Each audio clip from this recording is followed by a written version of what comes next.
Citi Field in New York. The New York Mets play the Baltimore Orioles. The Empire State looking brilliant on an early Monday evening as the Mets continue their homestand, and the Angry Birds are in town. Different kind of birds. They are on the warpath this year, and the Mets will try and stave them off tonight. And a pleasant good evening, everybody, and welcome to Citi Field. Gary Cohen, Keith Hernandez with you tonight as the Mets open a three-game series against the Baltimore Orioles. These are nights that are becoming very special around these parts. The nights when Dickey pitches. 10-1 on the year, 8 straight wins, strikeouts off the chart, walks non-existent. The knuckleballer is going places no knuckleballer has gone before. Well, I tell you what, I'm excited every time he takes the mound. He's 10-1 on the year, as everybody knows. You know, the last time he lost was back on April 18th, and that's 11 starts ago. You know, the last start out in Tampa Bay, he gave up the unearned run. That was only the second run he gave up in 39 2/3 innings. But you can see the hard knuckleball here. It just almost is impossible to catch even for Tolley right there. So his strikeouts are off the charts. His last 39 2/3 innings, 50 strikeouts, and amazingly only 3 walks. It's just incredible what Dickey is doing. And Dickey begins the night with a stretch of 33 2/3 consecutive innings without allowing an earned run, trying to chase down Doc Gooden's record of 49. Meanwhile, the Orioles are in town, and the last time the Baltimore Orioles finished a full season with a winning record, it was 1997. This is a very different kind of year for the Orioles. They're 12 games over 500. Well, it didn't take long for Buck Showalter to take the reins here and turn this organization around. They got a lot of good young players. That Alan Jones in center field is just having a terrific year with 18 home runs. He's their big guy. They signed him to a big contract. This is a team that relies on the home run. They've hit into 75 double plays. That's ahead of everybody in Major League Baseball. They play for the long ball. They've got a great bullpen, and they rely on the pitching and the 3-run shot. And they've got an incredibly strong record in 1- and 2-run games, in part because of that great bullpen. Now, the guy pitching tonight, Jake Arrieta, was a last-minute decision. He ran into a kind of a bogus pork chop in Atlanta the other day. Couldn't keep any food down yesterday, but they decided Arrieta was good to go. Well, he's never pitched against the Mets in his career. He's off to a terrible start, 3-8 with an ERA almost at 6, giving up 11 home runs. A lot of home runs to be given up. He's a very hard thrower. He has a big blow-up inning. So as the Mets and the Orioles open a series at Citi Field, all the action coming your way tonight right here on SNY.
Brought to you by Budweiser, by Geico, by Dreyer's Slow Churned Light Ice Cream, by New York State. Discover what you love. Plan your vacation now. And by Acura. Advance. Continue the Nohan celebration at Citi Field tomorrow night with a Johan no-hitter T-shirt. The first 25,000 fans in attendance at the 7-10 game against the Orioles will receive a Johan Santana T-shirt. Go to Mets.com for your tickets. Let's take a drive around the majors presented by Kia Motors. Roger Clemens gets off, found not guilty on all charges, perjury and the like. Ryan Dempster has been having a fine year for the otherwise hapless Cubs. Now goes on the DL with a lat injury, and Matt Cain will face the Angels tonight. His first start since his perfect game last weekend. The nearly perfect R.A. Dickey will go to the mound looking for his 9th straight victory in the shadow of Lady Liberty. First pitch coming up from Citi Field momentarily.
Cholula Hot Sauce. Visit the concession stands behind section 137 at Citi Field to try the all-new flamethrower tenders and the Chipotle chicken sandwich. Cholula Hot Sauce, the flavorful hot sauce with the iconic wooden cap.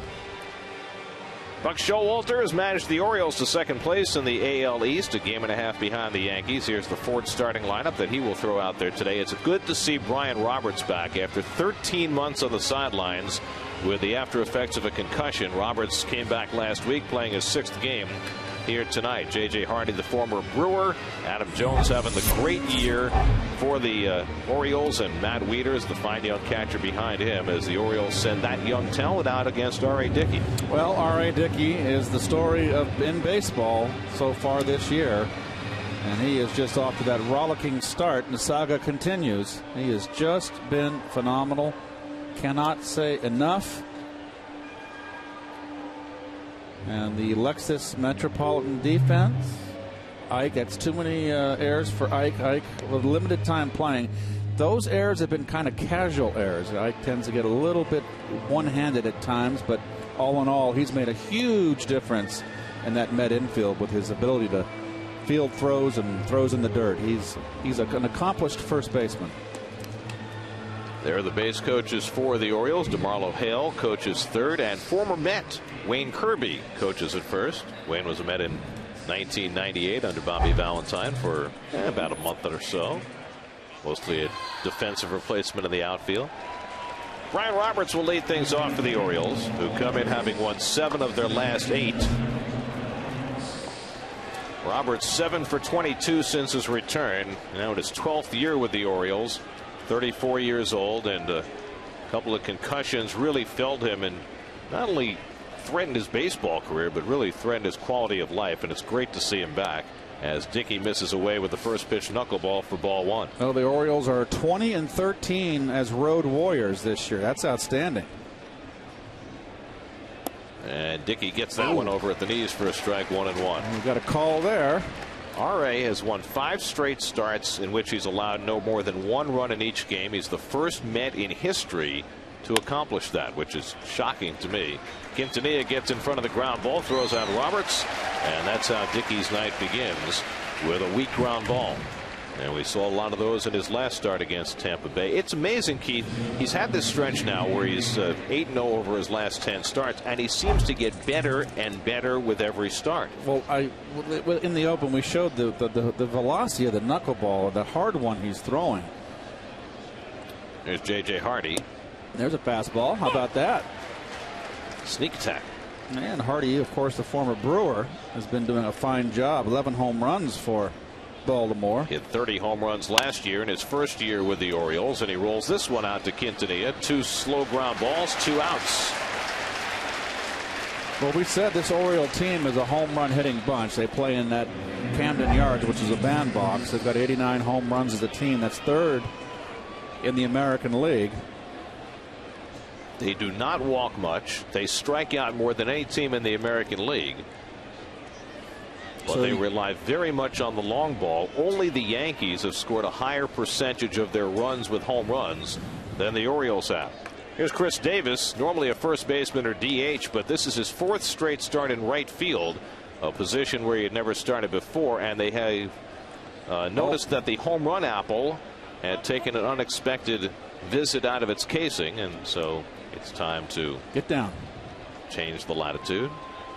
Get back, Joe. Very nice. Always think of Mark Loretta. And Davis takes the knuckleball low and in for ball 1. 44.5% of their runs on home runs. Well, the Yankees have been more reliant on the long ball, and this one's driven down the right field line, and it hooks foul. And that's what we've seen a lot with left-hand hitters against Dickey. Now, there's a big discrepancy in batting average. Each side, right and left, have hit 4 home runs off R.A. The left-handers tend to pull the ball foul. They did it a lot in Tampa. Matt Joyce especially hit a loud foul ball, but you know the lefties were hitting Dickey hard early in the season, but in his last 2 starts they're 0 for 24 against him. Well, he's found his it's the hard one. It's the hard knuckleball that gets in on the hands, and he's become the master of changing speeds. And working quickly, the 2-2 to Davis, and he gets him with the knuckleball, and so Dickey fashions a 1-2-3 opening inning, sending the Mets to the plate for the bottom of the 1st with no score.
Daniel Murphy continues to struggle, so he gets the night off. Scott Hairston is in the lineup against a right-hander tonight rather than Andres Torres, trying to take advantage of Hairston's hot bat as the Mets go up against the 26-year-old from TCU, Jake Arrieta.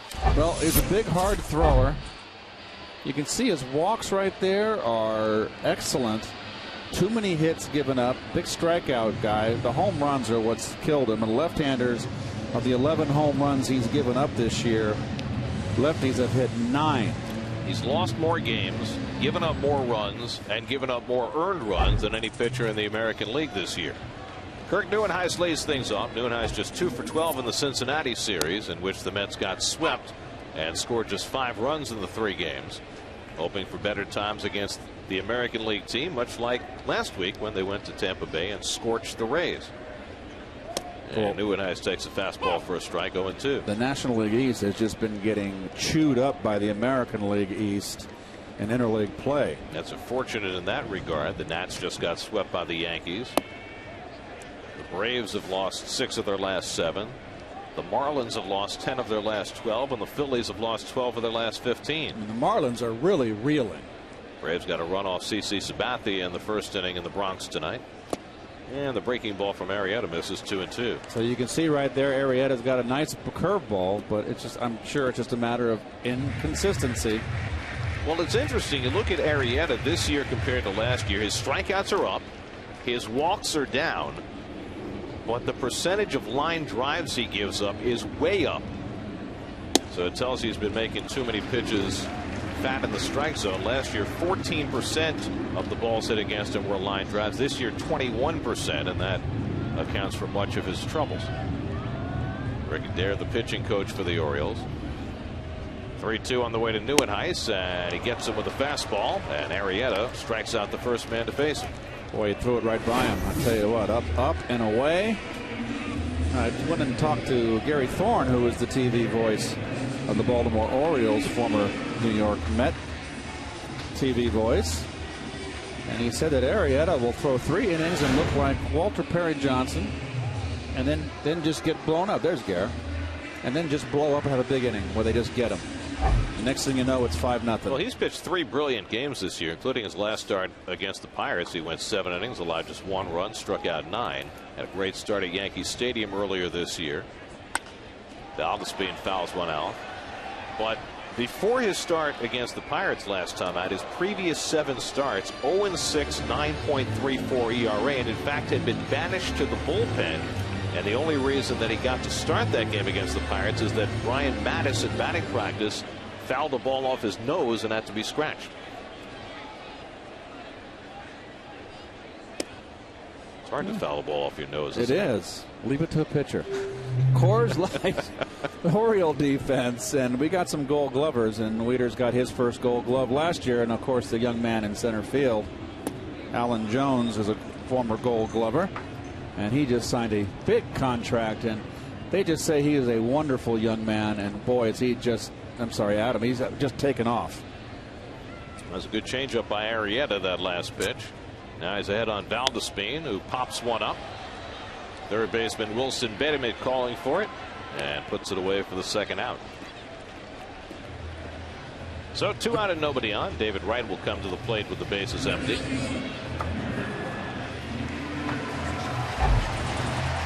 Well, we had a fun night last night at the 92nd Street Y, the naming of the all-time Mets team, of which Keith is a charter member. Congratulations. Thank you, Gare. I'm very proud of that. And David Wright also selected as the third baseman on the all-time Mets team, and he told some great stories last night about leadership and learning the reins. And I knew that he had carried Cliff Floyd's bags for a couple of years, but he let loose with a couple of other interesting stories. Here's a curveball for a strike, and it's 0-2. And all of that will be shown on SNY at 7 o'clock on Thursday night. A ball and 2 strikes to Wright. But I know it was a very proud moment for David, but as he put it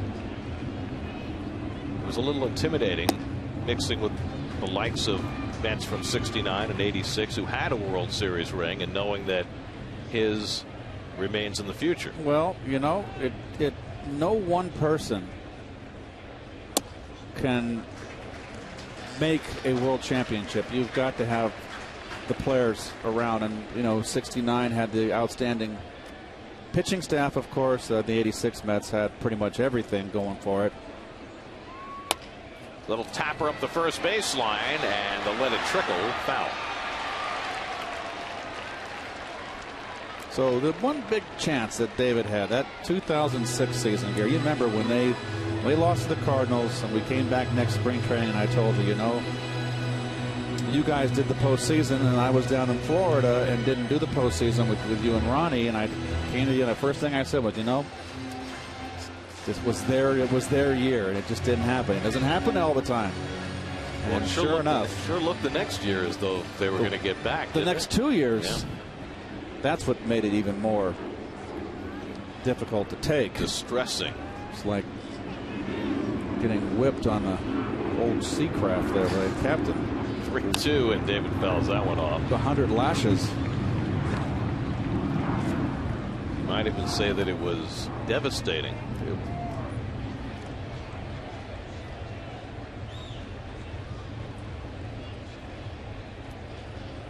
Eighth pitch of the at bat coming from Arrieta to right with 2 out and nobody on. And David grounds one to shortstop. J.J. Hardy in front of it. And it's a 1-2-3 inning for Jake Arrieta as he matches R.A. Dickey. R.A. heads back to the mound for the second. No score.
Here is Johan Santana, goes back to the mound tomorrow night against Tommy Hunter, and Dylan G starts Wednesday night against the lefty Brian Mattis.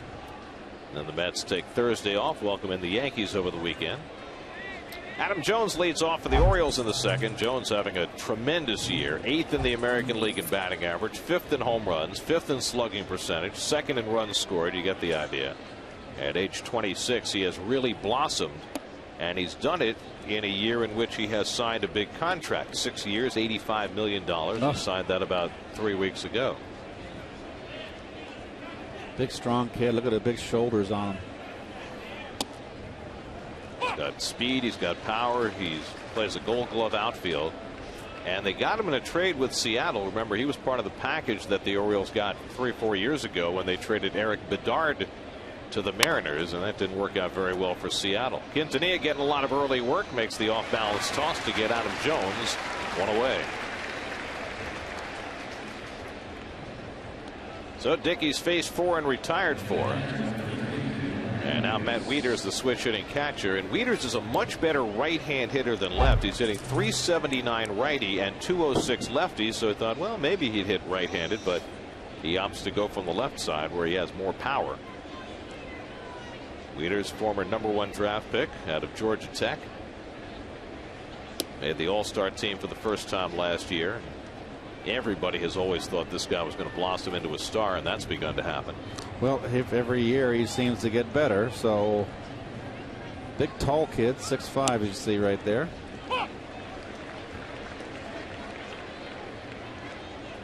Well, what I've seen so far in the inning and a third off Dickey, a little better approach than what Tampa had against Dickey. How so? They're just taking better swings. I mean, it's difficult to hit a knuckleball, but it just looked to me like Tampa, it was just positively clueless against them, except for Joyce, Matt Joyce. Now the 1-2 to Wieters, and he got him. Hard knuckleball inside again to get the left-hand batter. That's the second strikeout for Dickey. Well, I'll tell you what. There's the grip, and how hard he throws it. It doesn't break that much. It kind of sailed in. That was a sailor, you call. That's what you. That's how you identify that one. But I just think what Ralph said yesterday, Ralph Kiner, our colleague, and Ralph said over his whole career as a ball player and an announcer, which goes back a long time, he'd never seen anybody throw a harder knuckleball than Dickey. There's Mark Reynolds, and he grounds one to Quintanilla. 4 chances in the first 2 innings for Quintanilla. He handles the ball. Dickey's streak without an earned run goes to 35 2/3.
Pitcher to win a World Series game in 3 different decades. I know. I think he's in the ballpark tonight. Lucas Duda leads off in the home second. Duda's reached base in 20 straight games, and he takes a curveball for a strike from Jake Arrieta. And that's a good curve right there. So this kid's a diamond in the rough. There's no reason. If he gets this stuff over, there's no reason he should be 3-8. I mean, he's throwing hard. That's that fastball in the inside corner, and it's 0-2. They say he falls in love with his curveball too, with his fastball. We're trying to get him to throw more fastballs. Well, he missed the last 2 months of last season. He had elbow surgery. Ike Davis on deck. Arrieta had bone spurs taken out, so that foreshortened his year last year. Came back this year, was the opening day starter for the Orioles, but fared so poorly that they shoved him into the bullpen, but he has reclaimed his spot in the rotation now.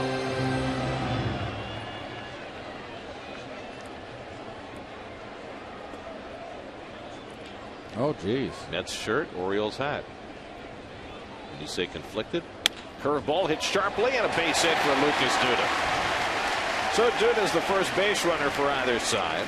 And he's now reached base in 21 straight games. Well, Lucas continues to swing a good bat. Curveball, hanging. Jumps all over it. Nicely done. He always loads up that on the back foot. Very strong man. Doesn't let go with one hand on his follow through. Gets everything in it like Piazza used to. Really, in that follow through, Piazza used to wrap that bat around his back.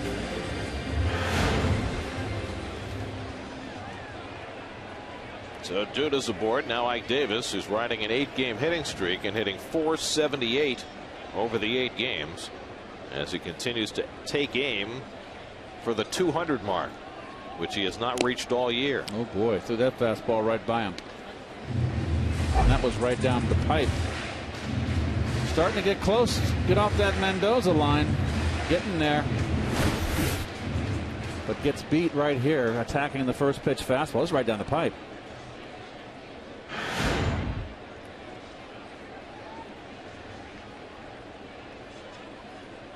And it's in the dirt. Wieters stops the changeup, 1-1.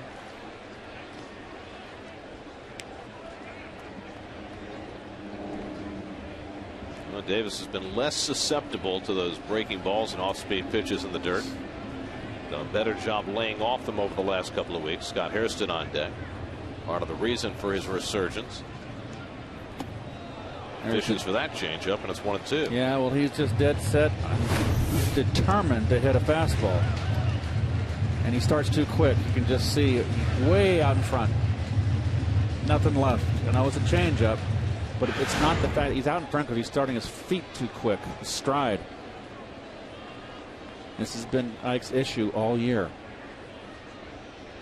Duda at first and nobody out. Arrieta had 1-2. And Davis goes down on the fastball.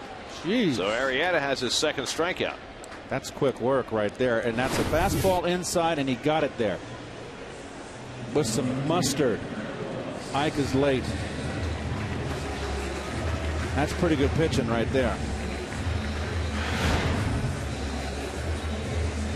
So 1 out and 1 on. Now Scott Hairston getting the start against the right-hander, and he's got more and more activity against righties lately. But the splits for Scott still not pretty, at least from this side.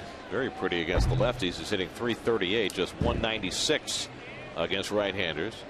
Only 2 of his 9 home runs have come against right-hand pitching.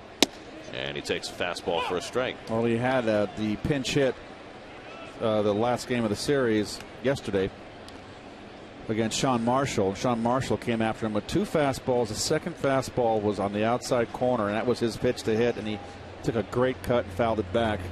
That was the last fastball he saw. Wound up grounding out to third to end that threat as the Mets tried to rally late. The Mets have been held to just 1 run each of the last 2 games in those 2 games against the Reds. First Homer Bailey Saturday, Johnny Cueto yesterday. It's only the second time in the last 2 years the Mets have gone back-to-back games without scoring at least 2 runs. So their offense looking to perk back up. It's funny, 29 runs in 3 games at Tampa Bay, 5 runs in 3 games against the Reds. A ball and a strike to Hairston with Josh Tolley on deck.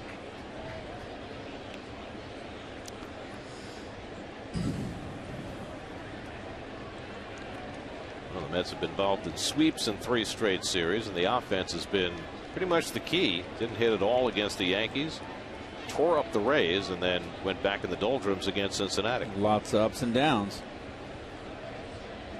1-1 to Hairston, and the breaking ball bloop. That's going to fall for a base hit. Duda around second. He'll easily go to third as the second baseman Roberts retrieves a broken back flare of a single for Scott Hairston, and the Mets have first and third and 1 out.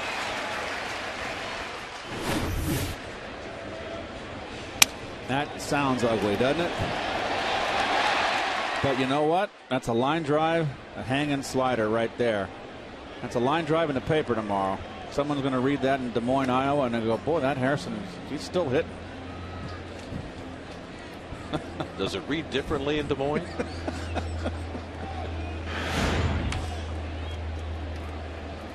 say that like somebody who played in the American Association.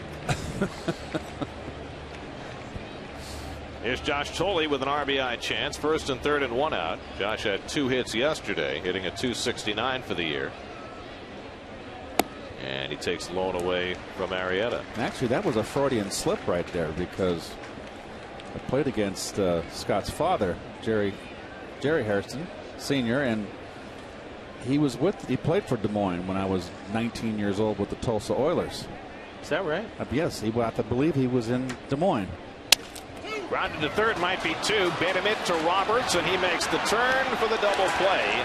And Thole again fails to get that run in from third. 0 for 6 this year in those situations. 5-4-3 double play gets Arrieta through the second.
Gotten all of them out on strikeouts or ground balls. He'll face the lower third of the Orioles batting order in the third. Wilson Betemit leads off, playing third base tonight. Betemit, veteran utility man, takes Lone inside for ball 1. Remember when Wilson Betemit was a great prospect with the Braves? Yep. In fact, he came up at age 19 in 2001 with Atlanta. Never quite reached the stardom expected for him, but has become a useful player now for his 7th major league team. Switch hitter, batting left-handed. Dickey behind in the count, 2-0, and floats one in for a strike. In addition to all the scoreless innings, the strikeout walk numbers for RA have just been so phenomenal. I mean, phenomenal enough for a knuckleballer, but even on a grand scale, the 6 starts before this, 58 walks and 4 strikeouts. Since 1900, there have been only 3 other pitchers of any kind who have had that many strikeouts and that few walks in a 6-game span. Pedro Martinez, Curt Schilling, Johan Santana, and R.A. Dickey. That's it. And modern era pitchers too. I mean, you're talking Martinez in 2000, Schilling 2002, and Johan 04. So Walter Johnson never did it. Yep. Sandy Koufax, Tom Seaver, they never did it. Right. Bob Gibson, Roger Clemens, Lefty Grove, but R.A. Dickey has. And he gets Wilson Betemit with the knuckleball. And he has struck out 3 left-hand hitters all the same way. The hard one in. So you got all this computerized stuff. I would think, and you know, we have the advantage of seeing RAs every start, every 5th day, and so we can hone in on what he does. What's the reason for his success? Steve Pearce taking a strike. But, you know, they have the computers, and he's throwing the hard one. I mean, there's another hard one. And the issue with RA is that when I face Phil Niekro, I would try to get it into a 2-0 count or a 3-1 count. You can't with RA. Just about impossible the way he's been throwing strikes, and here's takes strike 3 call. Back-to-back strikeouts for RA to start the third.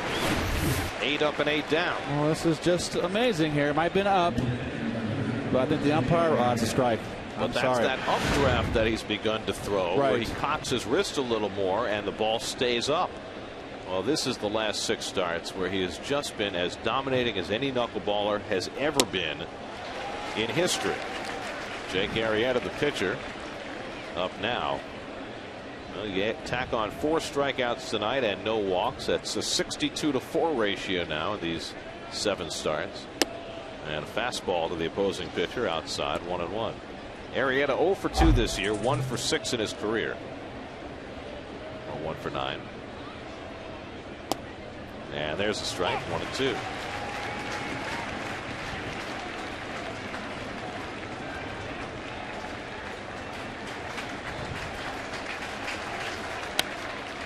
Arrieta able to make contact and foul it off.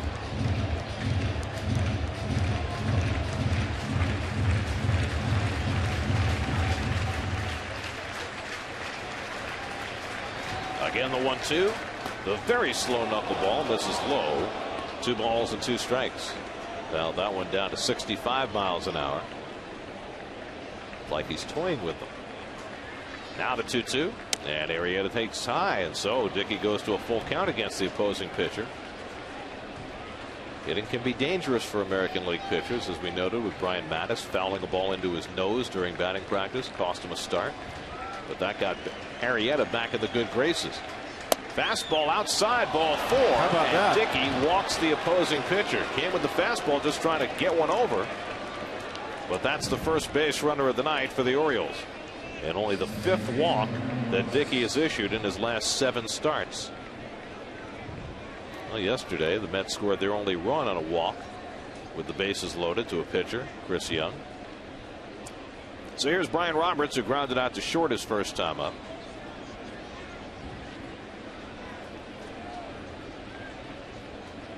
The Orioles were playing well right from the start of the season, but getting Brian Roberts back has given them a new energy.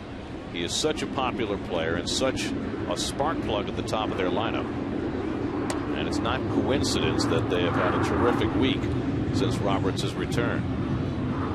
Got a day off yesterday, as Buck Showalter doesn't want to push him too hard, coming back from more than a year on the sidelines. Oh, and that knuckleball of beauty in first. Let me tell you something. He's got it moving on the slow one, semi-slow, as good as I've seen it tonight. He's coming out of the chute and Buck Showalter's angry with the strike zone. He's all over home plate umpire Eric Cooper. Now the 1-2 from Dickey, and Roberts down swinging, and the side retired. Dickey fans 3 in the 3rd. He's got 5 already. No score at Citi Field.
I mean, if I were you, I would just wear that green jacket, to go get coffee in the morning. I mean, do you wear that all the time? Can you wear that all the time? Yes, it's at my house. I don't wear it all the time. I just let it sit in the closet. I can see it every time I walk in my closet, though. So it's not in special casing. It's just right in the regular closet. Yeah, just right in the regular closet. Just sitting there, just where I can see it. Every day, I'm sure. Make sure nobody steals it. Yeah. We have to talk about that Masters. You had a shot for the ages in that Masters, and for the golf fans, they know it. For the non-golf fans, you're on a sudden death playoff. Second hole, if I remember correctly, the 10th. And you hit a drive into the woods. Now, for me, if I hit a drive into the woods, the next one's off the tree right back at me. You somehow hit it out of the woods and bent it around a tree within 15 feet of the pin. Your mindset when you stepped over that ball, knowing it's sudden death, was what? Well, I knew that growing up, I hit big hooks all the time. So for me, a hook is left to right.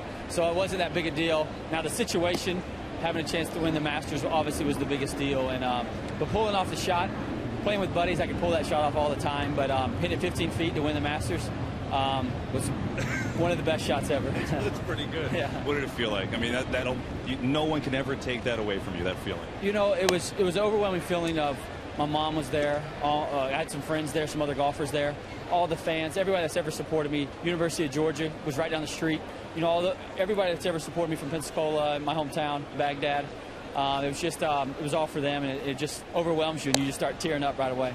Your dad took you out golfing when you were younger, right? He's the one that got you into it. So when you're out there, did you envision moments like that? Do you visualize when you're a kid playing that far ahead? Yes, for sure. Just like a baseball player, you envision trying to win the World Series, and for us, trying to win the Masters. And to actually pull it off, though, was overwhelming and frightening, to actually do it. Yeah, it's Quintanilla. We watch him bat. We talked to Bubba Watson, the Masters champ. I read something in the U.S. Open stories that I guess the last 15 majors, 15 different winners. What does that say about the sport right now? It shows it's growing. It's just like all the other sports. We're finally getting big recognition around the world, and golf's becoming one of the best sports in the world, and we're just growing. The talent's coming from every country, not just the U.S., and so it's a big growth spurt right now. When you were playing golf as a kid, did you play baseball too, or was that something where Dad didn't want the swings to interfere? How did that work for you? I was supposed to be a baseball player. My dad wanted me to be a baseball player, wanted me to be a left-handed pitcher. And he got mad at me in high school when I decided to play golf instead of baseball, and that was one of the overwhelming feelings is when I won, is that this is for my dad and he's not here no longer. And so for me, it was just basically saying, Dad, we did it, even though it wasn't baseball. I know you're still cheering. I'm sure a tremendous moment for you. So what is it like for you to come here and watch a little baseball? You're getting set, by the way, for the Travelers Tournament in Connecticut this weekend. A little fun for you? Yeah, really fun. Travelers is where I won my first tournament, my first professional tournament, and announced my dad had cancer. So it's a big deal for me to show up here again, and but to be a part of the Mets baseball team this night is just it's fun. It's fun coming to watch these other athletes and watching them how they perform and how they prepare, and going down in the dugout and talking to them and watching them loosen up and get ready for the game was cool. Well, best of luck to you going forward, Bubba. Thanks for the time. Yeah, thank you very much. Thanks. Bubba talking golf with Terry Collins. Terry explaining that all the different clubs he has. So Bubba, we'll see if the advice works for Terry, guys. I don't know. Bubba's a pretty refreshing guy, isn't he? He sure is, and you could just see how young he is to be a Masters champion. Never took lessons, learned on. It's amazing. It's an amazing story. Meanwhile, Quintanilla working a long at bat against Arrieta. This will be the 10th pitch coming up. Omar Quintanilla 0 for his last 11 after a terrific offensive start with the Mets. R.A. Dickey and Kirk Neuenhuis to follow for the Mets in the third in a scoreless game. And Quintanilla slaps that one to short. Hardy on the backhand, and the quick toss in the dirt, but scooped out nicely by Reynolds for the first out. A little bit of an up hop for Hardy there, and they say he's been steady Eddie over there at shortstop. Let's answer our AT&T trivia question. We asked who was the only pitcher to win a World Series game in 3 different decades, and that would be Mr. Palmer.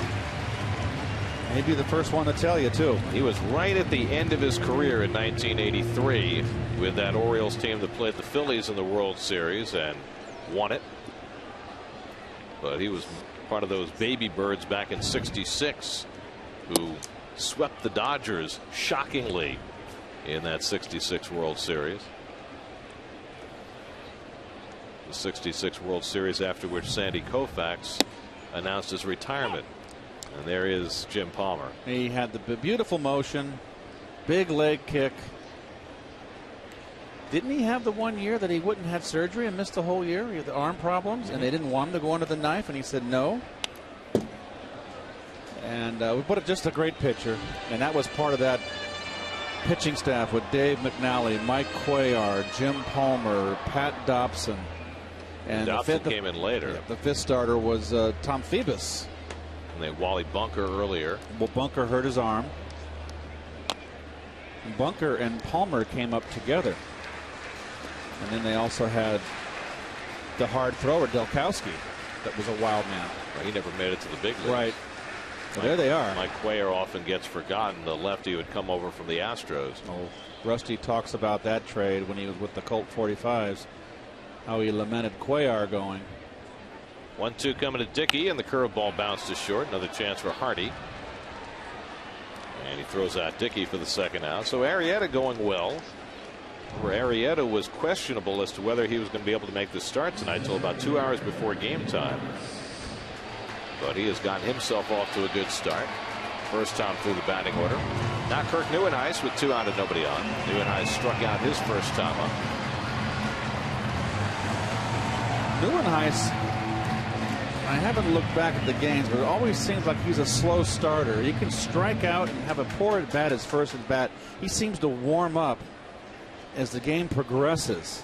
Well, he has struck out in the first inning in 3 straight games now, leading off. That's a fastball right by him. There, you got get a little bit more set. You've got some guy out there that can bring it up there.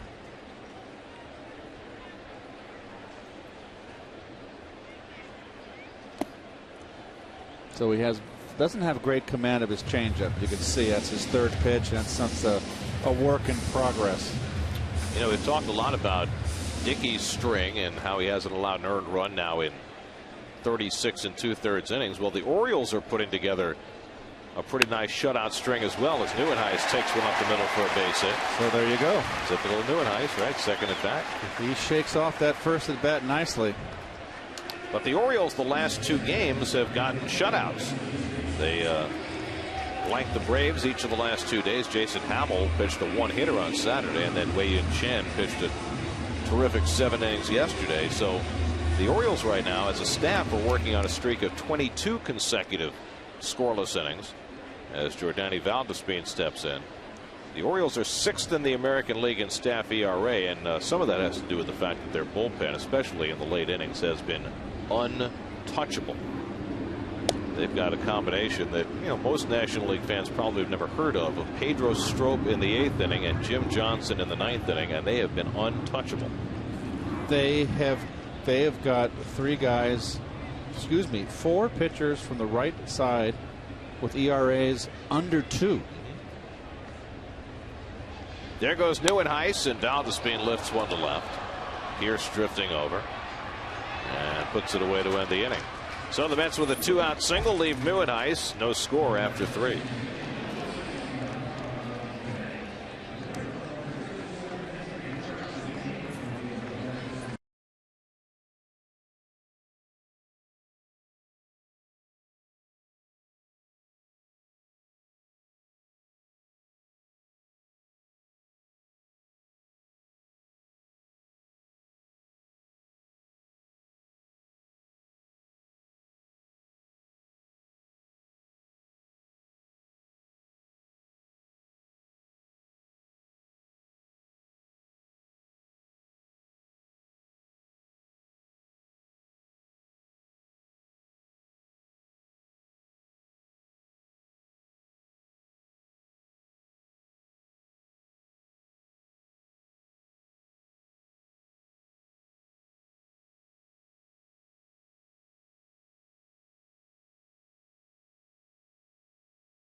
Up from the Battery Tunnel, past the Brooklyn Bridge, Manhattan Bridge, Williamsburg Bridge.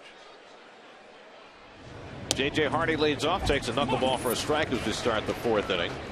All right, Dickey's string is now at 36 2/3 consecutive innings without allowing an earned run. And that one eludes Tolle and goes back 1-1. Ironic that the best at bat of the game against RA is from the pitcher. Well, Arrieta walked. He's the only man to reach against RA so far. And a comeback right past Dickey, but Quintanilla is there to sweep up and throws out Hardy. Dickey normally gets every ground ball hit back to him. This one trickled by him, but Quintanilla made the play. Well, it stayed down low under his glove, and that would have been a base hit. He deflected it just a tad with his leg, and that created a better angle for Quintanilla. Just under his glove, off the end of the bat. Oh, a skate save. So it's a 1-6-3 put out for the first out.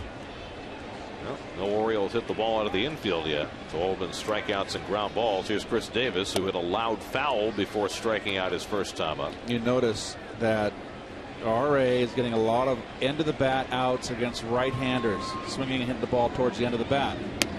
Left-handers, he's getting the strikeout in the out inside corner. So that tells you that his zone is on the first base corner of the plate. That's where he loves the pitch. Valdespin playing back in the outfield. Plenty of time to throw out Chris Davis, and they're 2 away. Win a trip for 4 to Universal Orlando Resort, courtesy of SNY and Toyota, where you'll enjoy 2 amazing theme parks, nonstop nightlife, and stay on site at the electrifying Hard Rock Hotel. Just go to sny.tv/Toyota and enter the Toyota Fan Flyaway Sweepstakes. So Dickey just keeps on rolling, 2 out and nobody on. And now Adam Jones, who grounded out to short his first time up.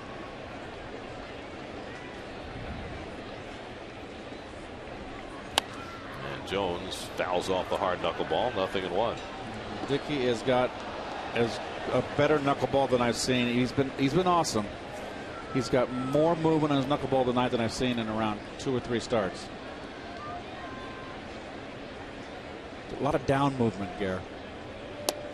Well, it just goes back to that theme of he just seems to get better and better with each start. And it's kind of ironic after Johan Santana threw a no-hitter 2.5 weeks ago. That one had too much, excuse me, Gare, that one had too much rotation. It's kind of strange that after Santana threw the no-hitter 2.5 weeks ago, the Met pitcher who goes to the mound and with each start you say has the best chance of pitching a no-hitter is this guy. Well, he's over a third of the way there. I'll go back to the last start. Just that infield hit by B.J. Upton in the first inning. 1-2, and it's topped toward third, similar to the ball that Upton hit. That's a foul ball. So since that first inning now, he's thrown 11 2/3 consecutive hitless innings. Now, his usage of the knuckleball is up this year from last year. He had the one start in Atlanta when he pitched in the rain and pitched poorly and had to throw more fastballs, but for the most part, he has been almost strictly a knuckleball pitcher. And the percentage of strikes is very astounding. It sticks out to me in that graphic at 69% strikes. There's been 1 or 2 in the league all year. Let's just round it up to 70. Good cut right there by Jones. Well, the other measure for Dickey and for any pitcher is whip, walks and hits per innings pitched, and because he's not walking anybody, Dickey now has the 3rd best whip in the major leagues. Only Matt Cain and Jared Weaver have better whips than Dickey, who's at coming into the day was at 0.94, which is just outstanding. 19 walks, actually 20 walks on the year. 2-2 now to Adam Jones. 20 walks and 93 in 2/3. 20 walks and 95 strikeouts. Yep. Pretty good. Yep. And only 66 hits allowed. Sign him up. 2-2. Slow knuckler, and it's fouled off the end of the bat. That's a nice at bat by Jones here. Like I said, last game against Tampa Bay, they were clueless. They didn't have a clue what to do except for Matt Joyce, the right fielder. This team here, he's got a good knuckleball going, but they're taking some good cuts. It's work for RA. 8th pitch of the at bat coming to Adam Jones. Hit to second, right at Valdespin. And Dickey's held him hitless for 4. All strikeouts and ground balls tonight for RA. No score as we go to the bottom of the 4th.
The knuckleball.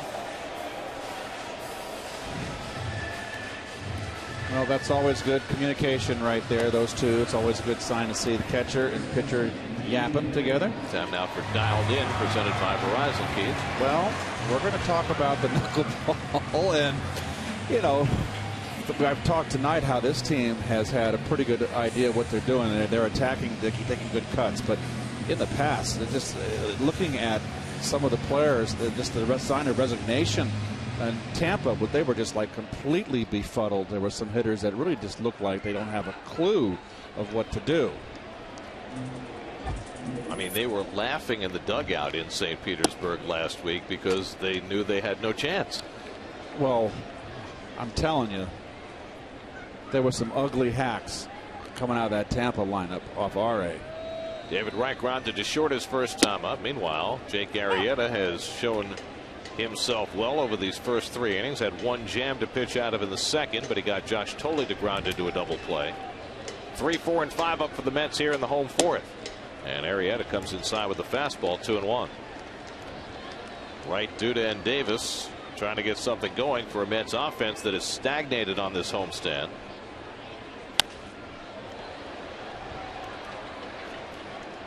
Arrieta's got himself a live fastball. He sure does. 26 years old. Out of TCU, wears the number 34 in tribute to his hero, Nolan Ryan.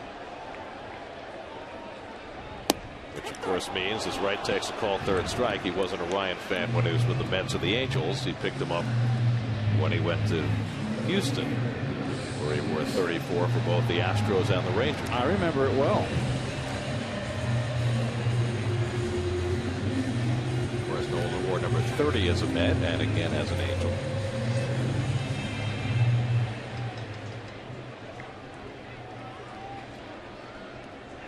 Here's Lucas Duda, who singled up the middle his first time up.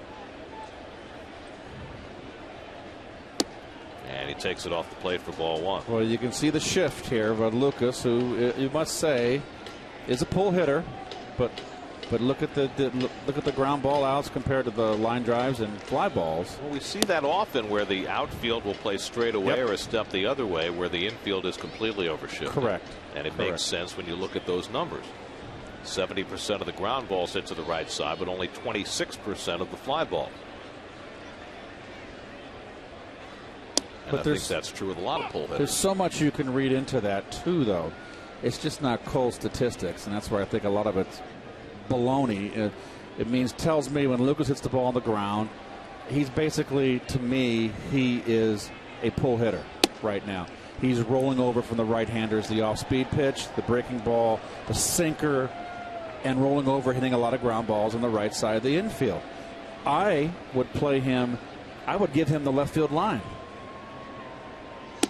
He doesn't hit the ball, it's going to call that a strike 3. I didn't think he swung. I would gap Lucas left field way into the gap, take away left center field gap, and I would shade the other outfielder. I'd play right field straight up and play the center fielder a little, definitely to a pull. And there's this. I didn't think he swung. Back-to-back strikeouts for Arrieta to start the 4th. So I think a lot of let's just be clear here. A lot of people making a lot of money with these statistics. You know, now they're getting paid a lot of money. They're gonna just like a bureaucracy down there. It's Ike Davis who struck out his first time up. And the curveball in for a strike, 0-1. But they are what's being used by the clubs, and I think it's a little bit overkill, but it is what it is. Well, I think a lot of teams that have gone to more and more shifts can give you graphic evidence that they pay off in the long run. Now, obviously, there are going to be times when you get burned on them. But I don't think teams would keep using them unless they thought they were effective. Well, if you're a pull hitter and they're going to do that, then be a power hitter. Hit them where they can't catch it. Over the fence. And if you're a hitter that, like a Pete Rose, a Tony Gwynn, what's his name, the third baseman for the Giants, hits the ball over the place. Sandoval. You know, then they can't do this to you because you have the ability to hit the ball to all fields, and they got to play you straight up. Oh, nice curve for Arrieta, and it's 2-2. This kid's got some stuff. 3-8 with an ERA almost 6, and he's got the tools. He's got 3 pretty good pitches. His changeup is his 4th pitch, kind of more of a work in progress. 2-2 coming to Ike, and again he runs the fastball inside. That's why he struck him out the last time. Now he's run the count to 3-2.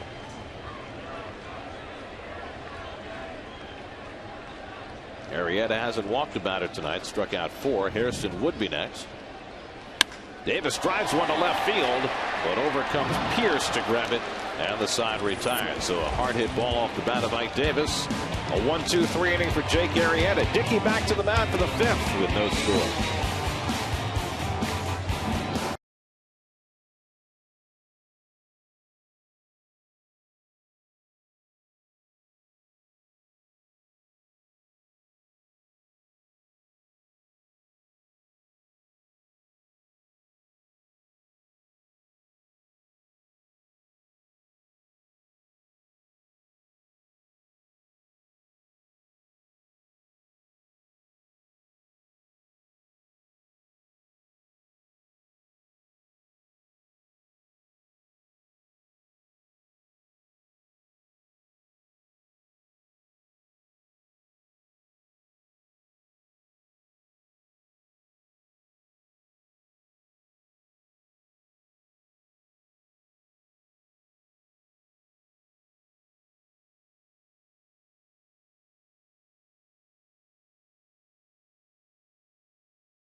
Super Slow Motion is brought to you by your Mercedes-Benz Tri-State dealers. Visit them on the web at searchmercedes.com.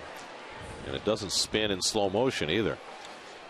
You wish it would. R.A. said the perfect knuckleball makes an 1/8 of a rotation out of his hand to home plate. That's the perfect one. Here's Matt Wieters leading off in the 5th. And that might have been a quarter of a rotation. Well, that was the hard one, though. See, he doesn't need to get as much break when he throws that hard one. And notice how when he does it, he's inside corner. Well, he moved that one away. I tell you what, he just uses both sides of the plate. Well, he takes the unpredictability of the pitch and he takes it to a new level. Lined just past the glove of Davis, a foul ball as Wieters broke his bat. I mean, the hitter can't have any clue not only where the location's going to be, but what the movement's going to be. RA is precise enough at this point that he knows where the location's going to be, even if he's not 100% certain what the break's going to be. He knows the corners, what side of the plate he's going to use, and if he doesn't know where it's going to break, you're absolutely right. But he's not over the middle. 1-2 to Wieters, and he hammers one foul.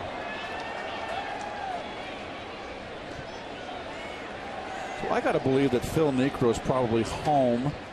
I'm sure he's got, cable TV. I'm sure he's watching every start at Dickey's with tremendous interest.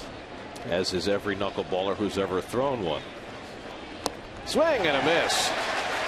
Strikeout number 6 for R.A. Dickey.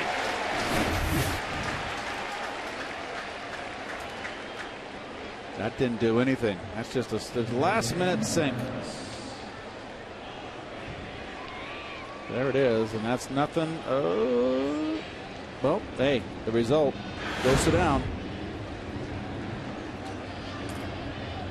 So 1 out and nobody on. Here's Mark Reynolds, who grounded to short his first time up. Now, if you'll recall a couple of years ago, well, actually it was 2009, Mark Reynolds put on a power display here at Citi Field, the likes of which no other player has ever put on. He came in with the Diamondbacks and hit 4 home runs in a 4-game series in 2009, every one of which went 430 feet or more. He hit one over the Bob's Furniture sign in the second deck, and 2 in that corner, and then the other one on the right side. He strikes out. It comes off the backstop hard for Tolle and makes his job easier. That's 7 strikeouts for R.A. Dickey. Now, I got to believe here, got a break here coming back on the bounce, that you sense, and this is what we talked about, but when we had the dial in. Oh, we got a K corner there. And why not? When we had our Verizon dial in, that I sense a little frustration building here with each at bat. How could there not be? Wilson Betemit takes it down for ball 1. Well, Dickey has had 6 consecutive starts in which he's struck out 8 or more. He's 1 shy of that mark tonight in the 5th inning. This one's driven into right center, and Betemit has the first Baltimore hit. Takes a turn as Duda plays it in. So no-hitter on this night for R.A. Dickey as he gives up a hit to Betemit with 2 out of the 5th.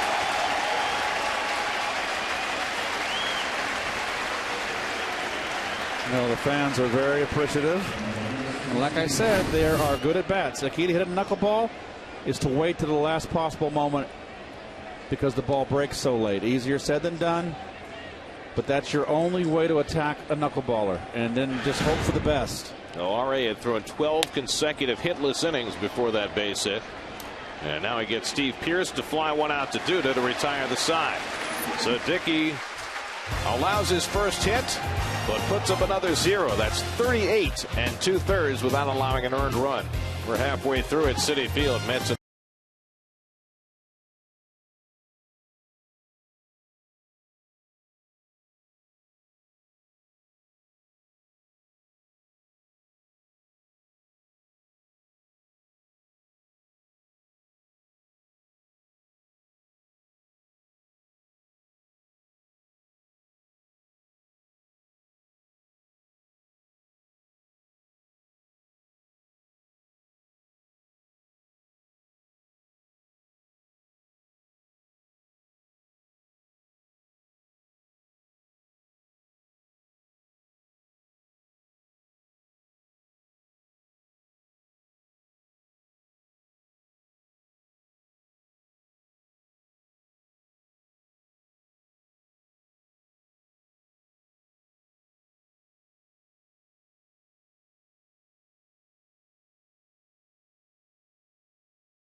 Here come the Dodgers. Here's your Subway Mets upcoming schedule. You can listen to every Mets game on Sports Radio 66 WFAN. 2 more with the Orioles tomorrow night and Wednesday night. Then the Yankees are in over the weekend. Then it's off to Chicago and L.A. 2 favorite stopping off points on the next road trip. So Scott Hairston has one of the Mets' 3 hits off Jake Arrieta. A broken bat flare to right his first time up. And he pops this one up in foul ground. Reynolds coming over. Should have room. 1 away. Tell you what, Mr. Arrieta, that pork chop you ate in Atlanta. He might be going back to that hotel for another. Go back. Keep with the recipe. Who cares if he can't eat for a couple of days? He is dealing. 1 out and nobody on. Here's Tolley, who's had the biggest at bat of the game for the Mets. Came up with first and third and 1 out in the second. Hit a ground ball right at the third baseman Benjamin, who started a double play and got Arrieta through the inning. It's the only time the Mets have had a runner in scoring position tonight. So a fine pitcher's duel between 2 vastly different pitchers developing. Sharp 1 hopper right at Hardy. 2 out. Continue the no hands celebration with tomorrow night here at Citi Field with a Johan no-hitter t-shirt. The first 25,000 fans in attendance at the 7:10 game against the Orioles will receive the Johan Santana t-shirt. Get to Mets.com for your tickets. Here's Omar Quintanilla, who worked a 10-pitch at bat against Arrieta his first time up and then grounded out to shortstop.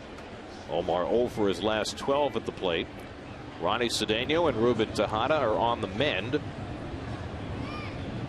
Cedeno is working in Buffalo, and Tejada is starting his rehab assignment tonight in St. Lucie. So the Mets shortstop contingent, which has welcomed back Justin Turner in the last few days, is about to get healthier. And for Quintanilla, the days may be running out to show his stuff. He's done a fine job while he's been here. He has. And a couple of key errors on that last road trip that just came at the wrong time. He drives this one out to right center field, but over in the gap goes Davis, gives way to Jones, and he makes the catch to end the inning. 7-pitch inning for Jake Arrieta. We're through 5. Dickey and the Mets, Arrieta and the O's, no score.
Jake Arrieta leads it off for the Orioles against R.A. Dickey here in the 6th. Stellar again so far for R.A. And Guys, we're talking about Omar Quintanilla, the job that he has done, just really helping fill the giant void with the injuries to Tejada and Ronnie Cedeno. And I was talking to Omar today. This is a guy that won a College World Series at the University of Texas when he was a sophomore. Started most of the games that year at shortstop, also played some third base. His freshman year was not so easy. Early in his freshman season, he got hurt. He actually was moved to second base. First time he had played second base there. And he was diving for a ball up the middle. Well, the problem was the shortstop was also diving for up the middle. Shortstop's knee met Omar's face and fractured his eye socket and also broke his nose. And he got hit so hard as Quintanilla on cue makes the play, 1 down. He got hit so hard he didn't even remember it. He woke up in the hospital just kind of asking what happened and had to have a surgery to fix it. And that problem didn't end there because he had double vision. He said he had double vision for almost 6 months. He said, you know, obviously at a point I didn't think about baseball. I was just thinking about seeing straight. And, you know, it healed to the point where I could look straight ahead and it was okay. But anytime I tried to use my peripheral vision, it was double vision. And, you know, it's starting to get better. And Team USA called. They were going on a tour inviting some of the best young college players around. And I played. I didn't want to turn down the invitation. It was such a good opportunity. I said, how in the world did you play? He said, it wasn't easy. I had a hard time hitting the ball, but I did the best I could. Bottom line is after that tournament, after the season, right with the line drive snare, 2 down. Quintanilla came back healthy sophomore year, won the College World Series. But took a while to get back from that one mentally, he said, fellas. That's quick reactions by David Wright. Well, you know, the whole subject of playing with head injuries, or in this case with Quintanilla, an eye injury where he had double vision, you know, that certainly resonates with a guy like Brian Roberts, who just hit that ball, who had to sit out for more than a year. Again, worried more about his quality of life than about any game. And yeah, it certainly resonates with the Mets right now as Jason Bay tries to figure out what is going to happen with him going forward with yet another concussion. David Wright makes the do-or-die play on J.J. Hardy and throws him out. A couple of sparklers from David Wright to help R.A. Dickey out in the 6th inning. R.A. continues to shine with help from David Wright and the leather. No score in Citi Field.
Against Jake Arrieta, who's allowed 3 hits. Dickey's allowed only 1.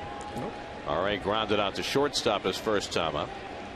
It'll be Dickey, then Nieuwenhuis and Valdespin in the home 6th. You know, the All-Star game is 3 weeks from today, from tomorrow. And I think it's a pretty fair bet that R.A. Dickey will be at least selected for the All-Star game, if not asked to be the starting pitcher. And it raises an interesting question. If R.A. pitches in the All-Star game, who catches him? Will it be somebody who's never caught a knuckleball before? And Dickey has a base hit. Just his 4th hit of the year. And the Mets get the leadoff man on in the bottom of the 6th. Well, as I was just going to say, the only flaw in Dickey's game has been his offense this year. He hit much better last year, and there he is leading it off.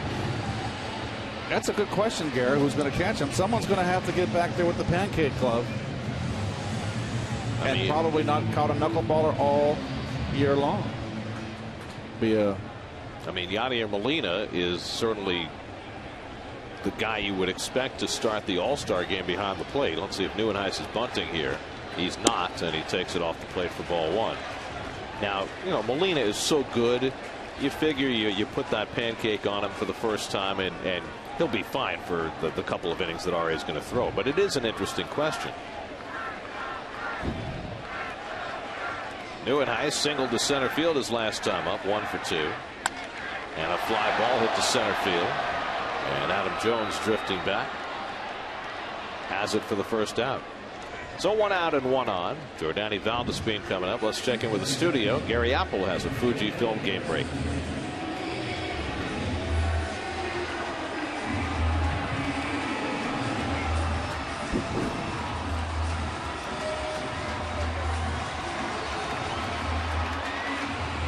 Derek Lowe started that game for the Indians, but the game's in Cleveland, so he won't come to bat. So he and Dusty can't continue their contretemps. 1 out and 1 on. Here's Valdespin, who's popped a third, fly to left, and he takes below the knees, ball 1. Interesting. Valdespin right there was taking all the way, and he's such a free swinger. You don't see that a lot with young hitters, particularly like with his style. Very interesting. Driven to deep left field. Back goes Pierce to the warning track. It's over his head and short hopping the wall. Dickey heads to third. He arrives there safely, and then at second with an opposite field double is Jordani Valdespin. Well, this young man continues to hit. And he goes right with that pitch. 2 fly ball outs to left field, but he got more of this one and got it over the head of Pierce.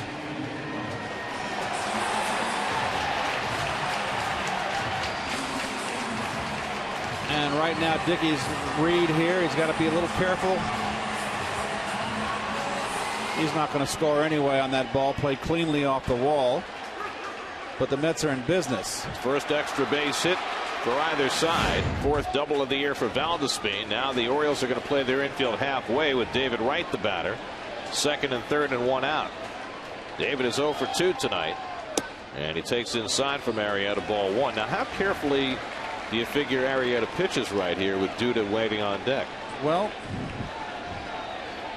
they pound David inside. It's one way or the other. You can't mess around. Either you're going to go aggressively after him or you're going to pitch around him. You got to go after him. Look at it. Pitch inside again. That's what we've been seeing. Men on base. They've been pounding David in. Wright has been the best on the ball club, getting a runner in from third with less than 2 out. He's done it 9 out of 12 this year, 75%. The Orioles pitching staff hasn't allowed a run in 25 innings. Arrieta will be hard pressed to try and keep that string going. Behind on Wright, 2-0. Back inside. And David lines one to short. Dickey is doubled off. No, he gets back safely. Very close. But Dickey able to get back on the liner to shortstop for the 2nd out. You know, this is a thing, too, that managers are looking for in their young pitchers. Gary. Okay, you got David Wright up, 3rd hitter in the National League. Go after him, go get him. Let's see if he got back. He did. Close. Third base umpire Jeff Kellogg right on top of the play with a good angle to make the call. I tell you what, if Betterman has his foot on the bag, he's out. So 2 out. Runners still at 2nd and 3rd. Now Duda, who singled up the middle in the 2nd, struck out in the 4th, 1 for 2. And Arrieta throws the off-speed pitch wide for ball 1. And not such the big shift with 2 outs here. Runners on 2nd and 3rd. Well, when Duda got the base hit his first time, this was exactly where they were shifted, and he hit it between Roberts and the second base bag. Valdespin had been 0 for Citi Field before that hit. 2-0 to Duda with Davis waiting on deck at first base open. Well, there's the freeze cam, and you see Betterment. His foot's not on the bag. If he had got there, the throw beat Dickey. Now Arrieta behind Duda 2-0. And he gets that one over for a strike. Boy, a nice change up there, and that's one to take. That's his third pitch, and he paints a 2-0 sinking change and one to spit on. Okay, 2-1. So what? With that, Duda, 2 outs, runners in scoring position. 2-out runs have been a Mets specialty all year. Looking for the big hit here in the 6th. And Duda has to vacate 3-1.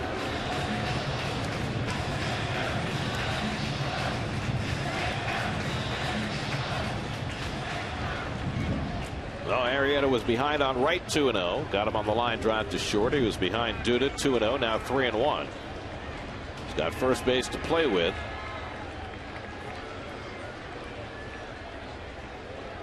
Now the 3-1. And the off-speed pitch misses low, ball 4. And so Duda draws the walk.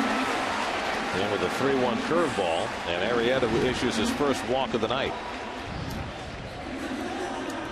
So now the bases are loaded and a chance for Ike Davis, who hit a bullet his last time up, lining out to Pierce in left field. He's 0 for 2 on the night, started the night with an 8-game hitting streak.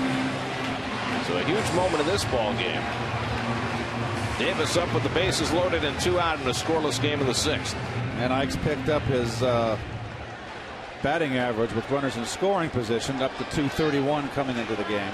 And they put on the full infield shift against Ike, leaving that shortstop hole open with a runner at third.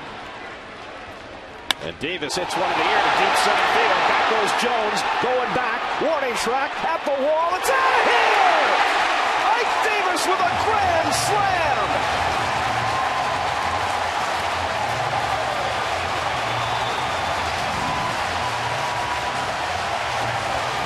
Well, it's official.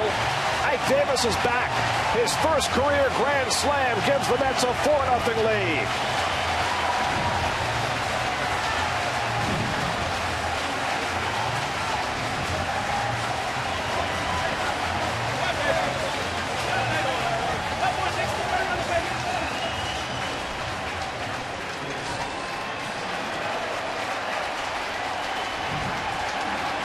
Home run number 7 for Ike Davis, and what a big one. Well, more importantly, the at-bat prior, the hard line drive to left field. And now this home run to the left side, with opposite field a little bit. That's what a curtain call. Hairston takes low and away, and here comes Ike. Well, it's been a long time coming.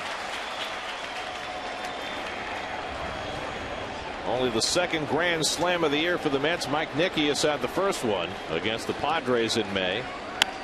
And Hairston hits one off the end of the bat. Out to Jones in center field. This one's playable, and that retires the side. But the Mets, with 2 outs, get the big blow. Ike Davis's first career grand slam, breaking up a scoreless game in the bottom of the 6th, and handing Dickey 4 runs to work with as he heads out for the 7th.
Wear a Mets uniform. See the very best at each position from the past 50 seasons come together for the unveiling of the Mets all-time team. Presented by Citi, Thursday at 7, only on SNY.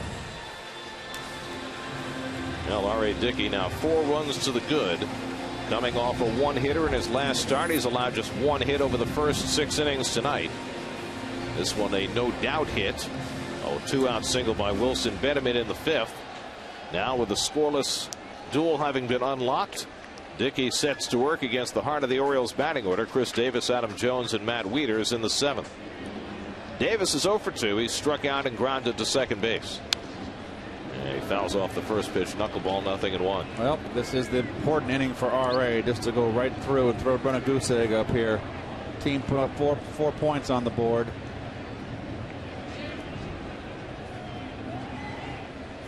He's 9 outs from win number 11. Trying to go a 5th straight start without allowing an earned run. He's now at 39 2/3 consecutive innings without one. Less than 10 innings shy of the Mets club record. Doc Gooden had a streak of 49 consecutive innings without allowing an earned run in 1985, his remarkable 24-4 year. Adam Jones waiting on deck. Swing and a miss, and Dickey for the 7th straight start has struck out 8 or more batters. Amazing. Well, we're going to look Friday night here, a conventional pitcher pitching. That's G. Watch Tolle, his target. Now with the knuckleballer, watch him loose with the wrists. You can't be tight and catch a knuckleball.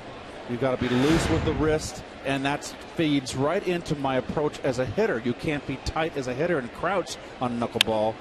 Adam Jones drives one down the left field line, just foul. You have to be relaxed when your approach on a knuckleball, at least in my experience, and I can only speak for myself. I always hit with a little bit of a crouch, but knuckleballer off Negro, I hit like this. I made sure I was relaxed because the ball's slower. I had the ball come to me. Your tendency is to go out and get the knuckleball. Much like a curveball, but knuckleball is entirely different. So when you stand up more relaxed, you let the knuckleball come to you in waiting to the last minute to attack, and having just a guess where it's going to break, and then just leave it to chance. So it's the same principle with Tolle. You can look at his glove. He's not even giving him a target. Well, Dickey has told me that he does not look at the catcher's glove when he tries to pick out a target. He looks above the catcher's helmet. 2 baseballs above the catcher's helmet is his normal target. Because his knuckleball primarily most of the time breaks down. Right. So he's on missile lock. So the glove is irrelevant as far as a target is concerned. Little tapper past the mound, and Valdespin hurries in against the speed of Jones. They just got him. Valdespin seemed to have no clue about Jones's speed, and then hurried in at the last minute to make sure that he could get him, and he got him by an eyelash. And just did get him. Half step. So 2 out and nobody on. Now Matt Wieters has been up twice and struck out both times. We mentioned Dickey now 7 straight games with 8 or more strikeouts. The Mets club record is 10 straight games. That was David Cohn back in 1992.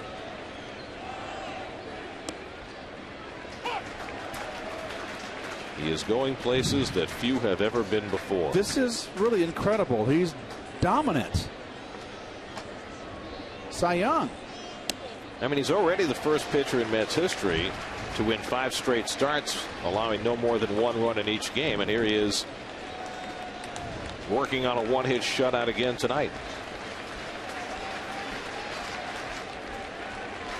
Ahead 0-2 on Wieters.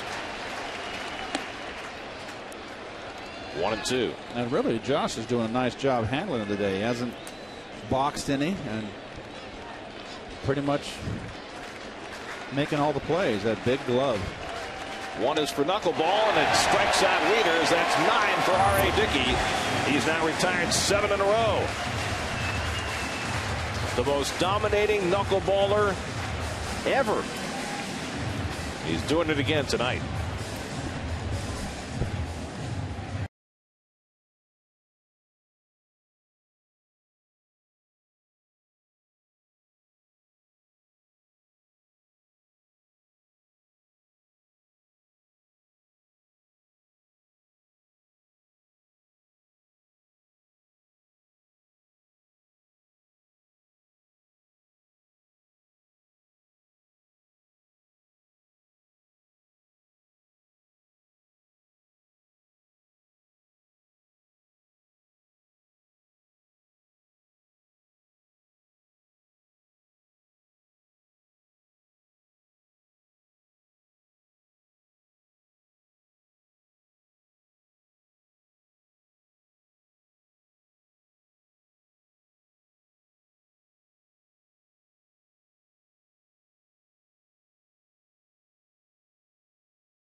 To help the Garfield Little League purchase proper equipment to keep their kids safe with the SNY Play Ball Award presented by Citi. Find out more about their story and those of past recipients at sny.tv/playball.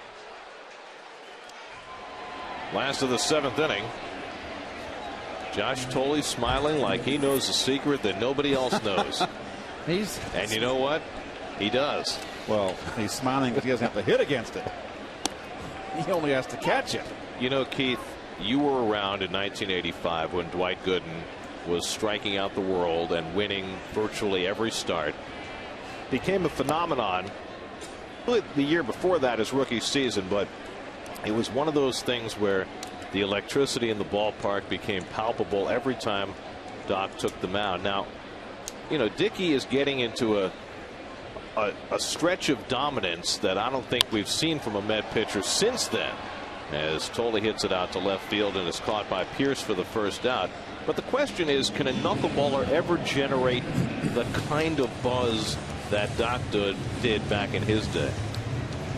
Well, I tell you what, if the thing is, too, he's striking out guys like Doc did, too. He's getting in double digits.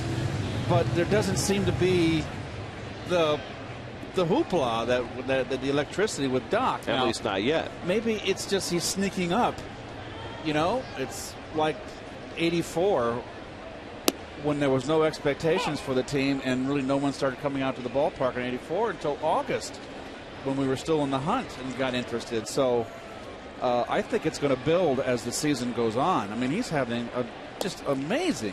I mean, you know, forget about all the other numbers. If he wins tonight, he's 11-1. Oh. And you know, that has to get people's attention. You know, we talked about Doc going 24-4.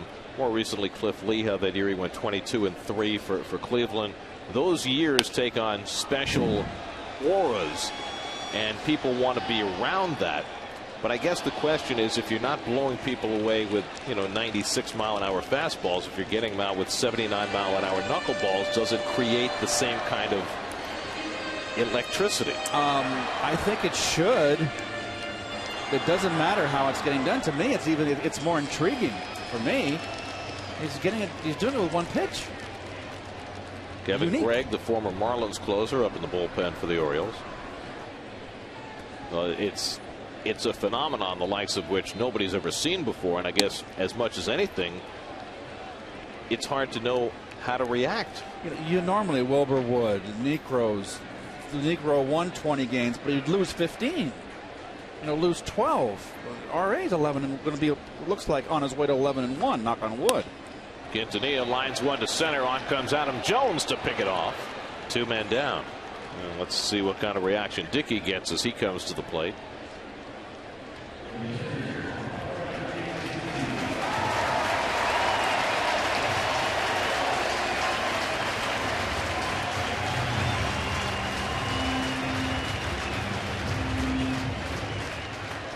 You know, the other piece about Dickey and what he's doing right now is the backstory. I mean, think about the phenomenal way that he has reached this point in his career at age 37.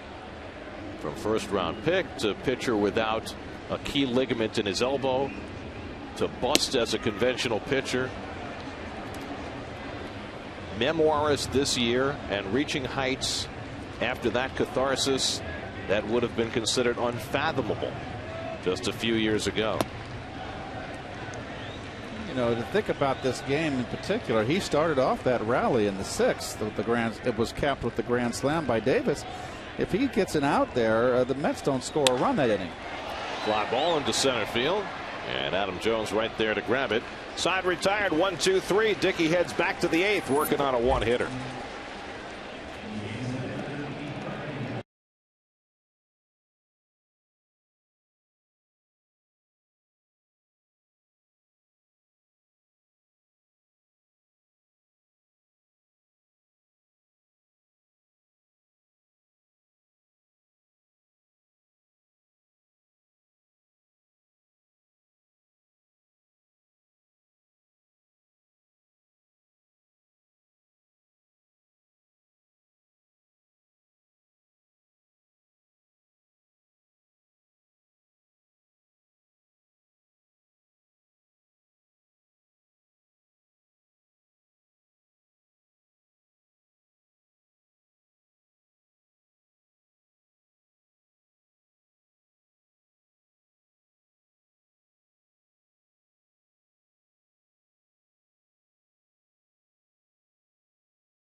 And the remarkable Mr. Dickey heads back to the mound, working on a one-hit shutout. The only hit belongs to Wilson Benjamin, a solid single to right center in the 5th inning. The only other base runner, a walk to the opposing pitcher, Jake Arrieta, with 2 out in the 3rd, and that has been it. Second straight start in which Dickey's allowed only 2 base runners. Mark Reynolds leads off the 8th, pops up the first one into center field, and Kirk Neuenhuis patrols. 1 away. Only the 2nd outfield putout behind Dickey tonight. He's just mowing through lineups. Only 84 pitches through 7 1/3 innings. He threw 106 pitches in his complete game one-hitter at Tampa Bay last Wednesday. Now Wilson Benjamin, who has the only hit. And he takes the knuckler outside for ball 1. Well, 5 days ago it was B.J. Upton with an infield hit in the 1st inning. And then 12 hitless innings later, Dickey finally gave up another hit to Wilson Benjamin.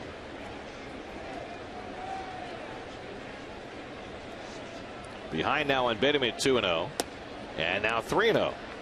So Dickey, who's only walked 5 and struck out 67 over his last 7 starts, in danger of issuing a walk here. No, one of the few guys he's fallen behind. The other one was Jake Arrieta, the starting pitcher, back in the 3rd. Pierce on deck, and there's a fastball for a strike, 3-1. I got to believe he's going to pour a fastball in here, Gary. It's 4-run lead.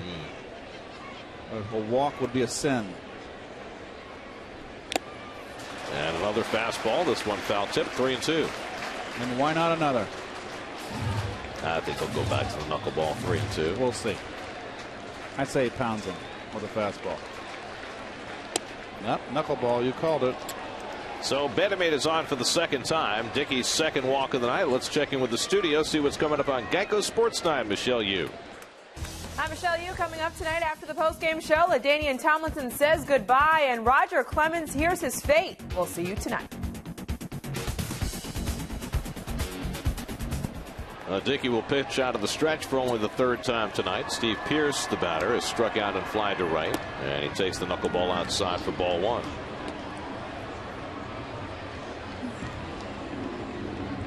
R-Ray's got his earned run average down to 2.03, Gary. Pitcher spot is due up next. Nick Johnson has come out into the on-deck circle to be a pinch hitter. 91 pitches, 64 strikes.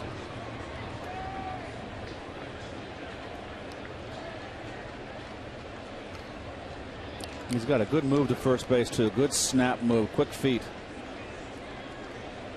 Better not get picked off down 4-0 in the 8th. I hear you. 1-1 to Pierce, and he takes that knuckleball for a strike.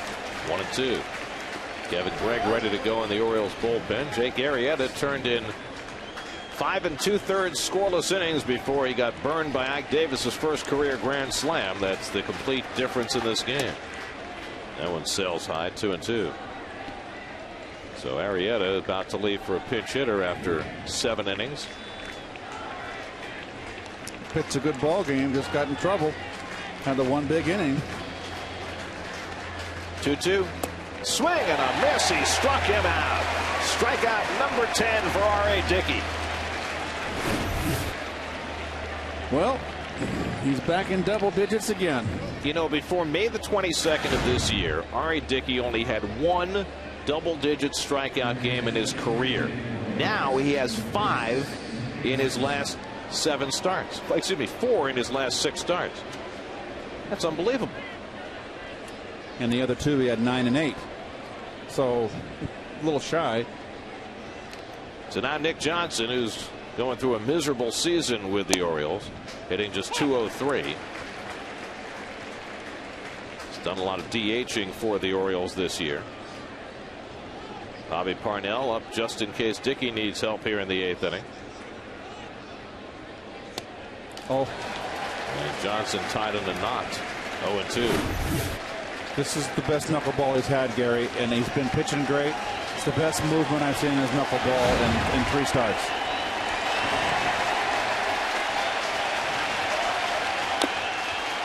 Johnson not only has an ugly cut, but takes the brunt of the foul tip to boot.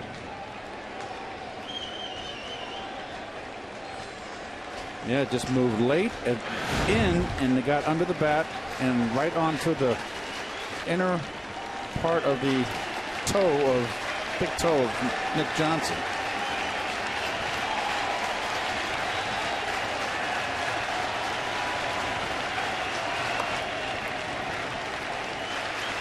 Now the 0-2. In there for a call, strike 3. The 11 strikeouts for R.A. Dickey. And he's got a one-hitter through 8. Trying for back-to-back one-hitters. That hasn't been done in baseball in 24 years.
Brought to you by Kia Motors. By New York State. Discover what you love. Plan your vacation now. And by State Farm. Today's State Farm agent of the day is John Garfinkel of Brooklyn. Contact John's office at johngarfinkel.com. Well, veteran right-hander Kevin Gregg comes out of the Baltimore bullpen. Former Angel, Marlin, Cub, Blue Jay, and Orioles last year.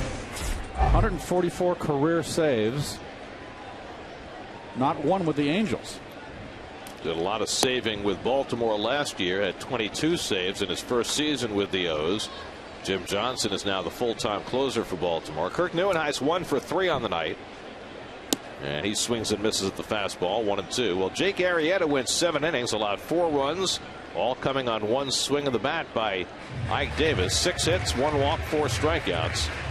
And that has Arrieta in line for his 9th loss, which would be the most in the American League. 1-2 from Gregg to Neuenhuis, and he strikes him out with a splitter. Wieters makes the toss down to first. 1 away. Oh, there's the hero of the day right there, along with the starting pitcher, R.A. Dickey. Ike, 2 good at bats in this game. Big grand slam. Jordani Valdespin had a big hit in that 6th inning. A double that short hopped the fence in left field. Then Duda drew a 2-out walk to fill the bases before Davis parked that grand slam. And Valdespin takes a strike. Well, R.A. Dickey's going to take the mound for the 9th inning, working on a 1-hit shutout. The last pitcher to have back-to-back complete games of 1 hit or less was Dave Stieb with Toronto in 1988. Pretty good company right there. Dave Stieb was a hard thrower, a really wicked slider. If I recall correctly, at least one of those games was a game where Stieb had a no-hitter in the 9th inning, 2 out, and there was a ground ball at the second baseman Damaso Garcia. and the ball took a bad hop, went over Garcia's head, and broke up his no-hitter. And he wound up with a 1-hit. Now that's a hard way to lose a no-hitter. Some things just aren't fair in this world. Here's the 1-2 to Valdespin, and he tries to lay off, and did. 2-2. David Wright waiting on deck. He has an 8-game hitting streak on the line. 0 for 3 today. And Valdespin drives this one to right center field, and that's down for a base hit. That'll roll all the way back to the wall. Valdespin takes the turn. He's heading for third. Jordany Valdespin with his first major league triple.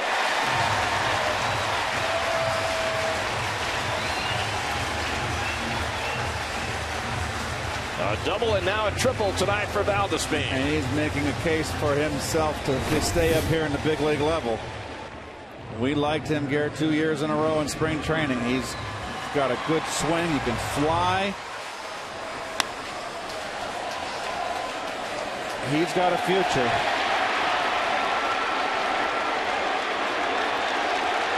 There's no need to pick up his third base coach there. Before rounding second. That ball's in front of you. You make up your own mind. Well, David Wright came up with second and third and 1 out in the 6th, then lined out to shortstop. Got another chance here with a runner at third and 1 out. The infield comes in. David's 0 for 3 in this game. And he hits it hard off the glove of Hardy, and that'll bring the run in. A base hit for Wright, and it's 5-0 New York.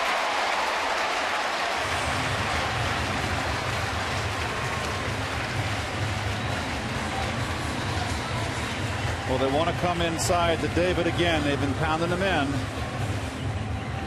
And if you make a mistake, you're going to pay.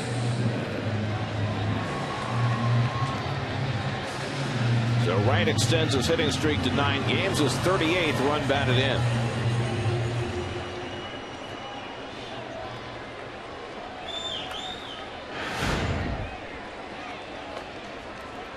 Now Lucas Duda, who has walked and singled tonight, 1 for 2. We mentioned Dave Steve, the last major league pitcher to throw back-to-back complete games with 1 hit or less. The last time that was accomplished in the National League, you got to go back to 1944. Jim Tobin of the Boston Braves had back-to-back complete games of 1 hit or less. That's the kind of history that Dickey is chasing tonight, 68 years later.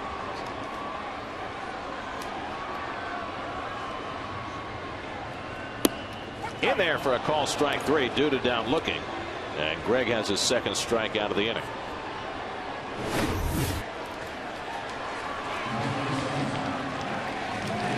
Lucas thought it was low, too close to take. Plenty of plate.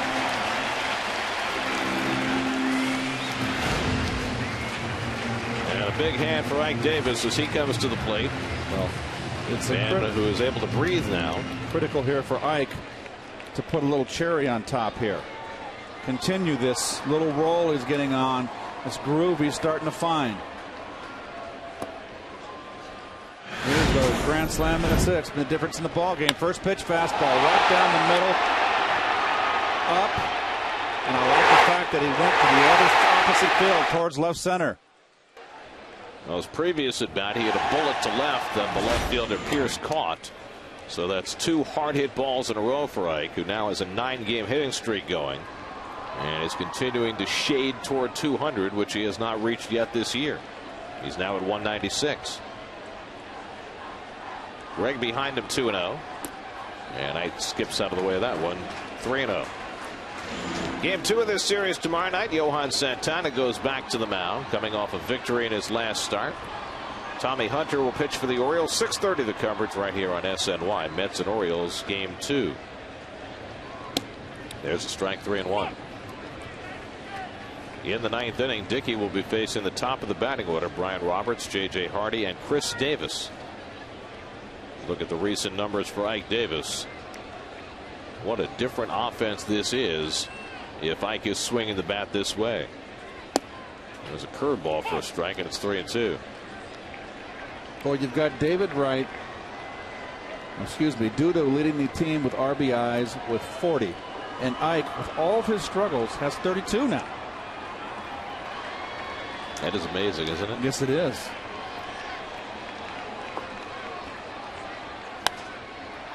Fouls this one away. Well, we've played a little more than 40% of the season. Boy, I tell you what, it's all about your finish.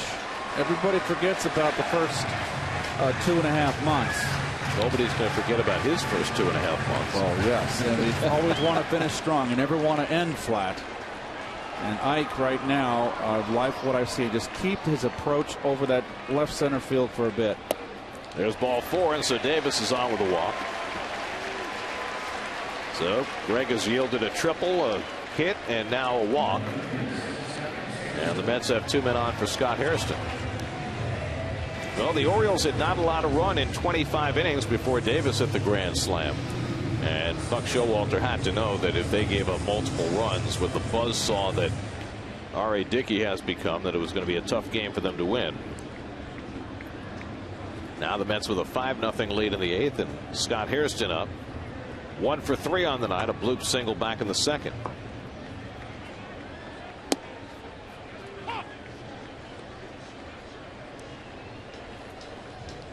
Right at 2nd, Davis at 1st with 2 down.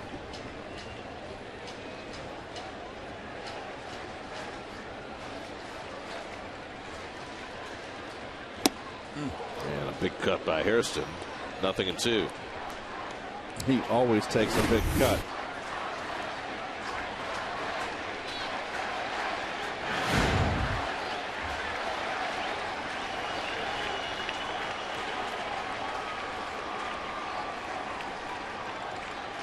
Now the 0-2, and it's off the plate. SNY's Super Slow Motion brought to you by your Mercedes-Benz Tri-State dealers. Visit them on the web at searchmercedes.com.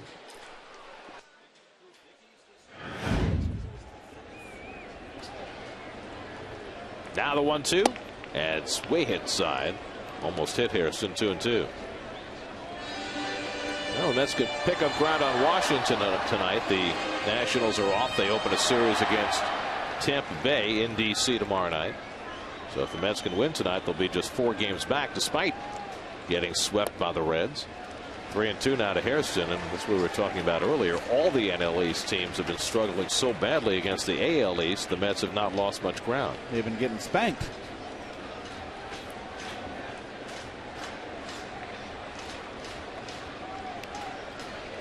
Runners get set to go. The 3-2, and Hairston is down on strikes to end the inning. So Greg strikes out 3 in the inning. Mets tack on a run and hand it off to Dickey, working on a 1-hitter as we head to the 9th.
Well, historical markers continue to fall before the magical right arm of R.A. Dickey, chasing Doc Gooden's record for consecutive innings without allowing an earned run. He's now at 41 2/3 going into this 9th inning and looking for back-to-back one-hitters. Brian Roberts leads off, takes a knuckleball for a strike. Andres Torres is coming to play center field to shore up the defense. Kirk Neuenhuis moves over to right as Lucas Duda comes out of the game. Roberts hit the ball hard his last time up, a liner to right at third, and he hits this one hard up the middle. Nice play by Valdespin on the backhand. One away.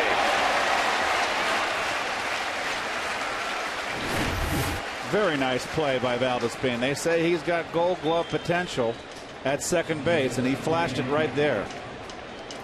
There's your Home Depot doing more on defense. Jordani Valdespin getting the start tonight. Has a double and a triple, and that fine play to keep the one-hit bid intact. Now J.J. Hardy, who's 0 for 3, and that went off Tolley's glove and back, ball 1. Hardy's hit 3 ground balls. Frank Francisco just in case. And now Dickey behind 2-0. R.A. has walked 2 tonight. He struck out 11, one shy of his career high that he set in his last start when he fanned 12 at Tampa Bay. Chris Davis on deck. And Hardy takes that floater for a strike, 2-1. Mets have had 35 regular season one-hitters. Dickey has thrown 2 of them.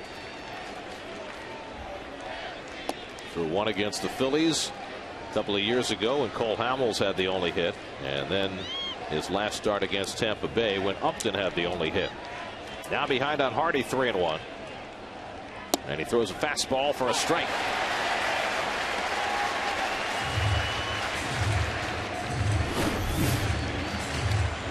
And the strike. Knee high. Now the 3-2 coming. Knuckleball fouled back. Hardy almost swinging out of his socks. Well, here's the only hit in the 5th inning with 2 out. Wilson Betterment, and I tell you what, that was a knuckleball that kind of broke in at the last minute. Not a bad pitch, so tip your hat.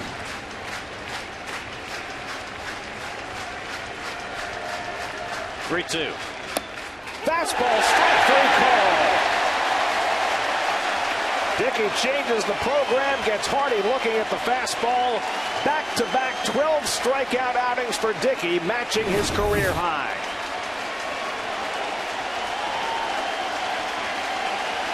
And I tell you what, too close to take. That's knee high. That is strike 3. That's paint. 2 out and nobody on. Chris Davis swings and misses, nothing at all. What a nice knuckleball. He's had it all day. Davis 0 for 3, a couple of strikeouts. Gary, you said it. Takes that for a strike, and it's 0-2. You said it. Each start getting better and better, and this is his best start of the year.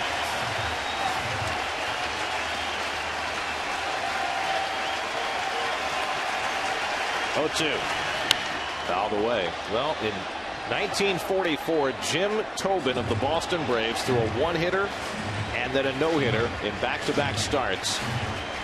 68 years since, no National League pitcher has thrown back-to-back starts of one hit or less. And Dickey 1 strike away. What phenomenal history we've seen these last few weeks at Citi Field. First Santana and now Dickey. 1-2. Foul back. And Davis still in there. No. You can hardly fathom what you're watching.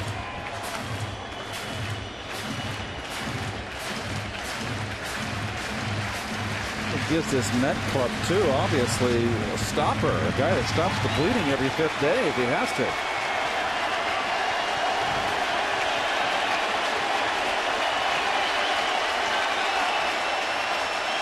One-two to Davis. In there! Strike 3 call! Back-to-back one-hitters for R.A. Dickey.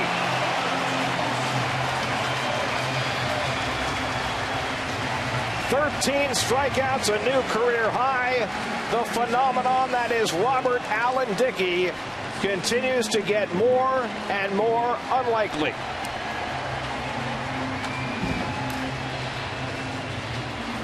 That is amazing. First time in 68 years that a National League pitcher's had back-to-back starts, allowing one hit or less. A complete game one-hitter at Tampa Bay, and now a complete game one-hitter against the Baltimore Orioles. A career-high 13 strikeouts, and Dickey is now 11-1, 9 straight wins, and he is the most dominant pitcher in the game right now. Absolutely, Gare, and you can see the hug from his manager right there, his pitching coach. Just a tremendous performance. I have not seen this in such a long time. It is incredible.